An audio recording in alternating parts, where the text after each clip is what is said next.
Ese waba wari uzi ko hari ibiti bishobora kwimuka bikimuka aho byatewe bikajya ahandi?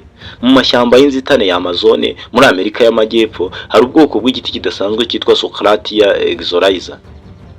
Mu rurimi ruzwi na benshi ni igiti gishobora kugenda, walking palm. Ariko se bishoboka bite ko igiti cyimuka maze kikava aho cyatewe kikagera ahandi?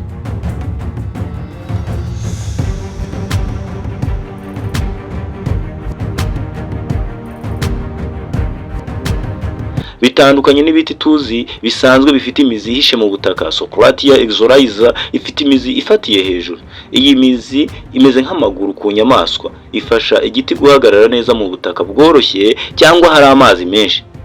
Ariko abashakashatsi bavuga ko iyi mizi ifite ikindi kintu gikomeye ikora, ifasha igiti gushaka ahari urumuri rw'izuba.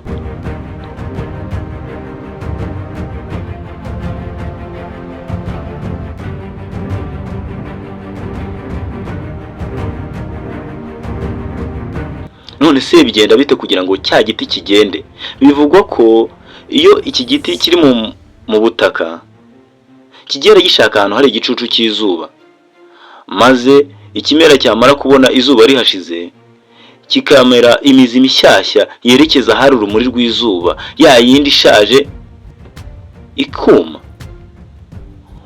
Uko niko imizi mishya ifata mu butaka, ya yindi ya kera iri mu gicucu ikavaho burundu.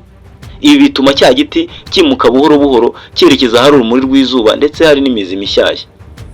Mu gihe cy'imyaka 5 iki giti gishobora kuba kimutse intera ya metero zigera kuri 200. Ni urugendo rurerure cyane ku giti kitagira amaguru. Nubwo bamwe mu bahanga mu bimera bagira impaka zitandukanye kuri iki kimera, bibaza uburyo kigenda, bakora ubushakashatsi butandukanye bashaka kumenya uburyo kimuka n'uburyo iki giti kibigenza kugira ngo kibashe kumera imizi mishya ya yindi ishaje yume.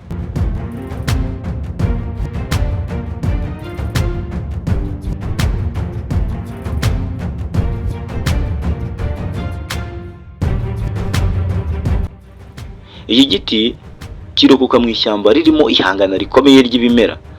Iyo kitabigenza gutya ntabwo gishobora gutura mu ishyamba rya Amazone ririmo ibimera bitandukanye.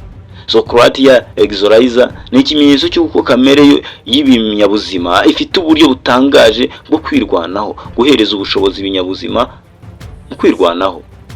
Ese wowe waba warigeze kugira amahirwe yo kubona iki giti cyangwa n'ubwa mbere ucyumvise? Ibi ngibi byagutera gukora ubushakashatsi maze ugakora uruzinduko ukajya muri Amazone ukahasanga ibi biti bibasha kugenda rwose. Wowe twabanye muri iki kiganiro ndagushimiye, nkurarikira gukurikira ibiganiro byacu by'ahazaza. Imana ibarinde.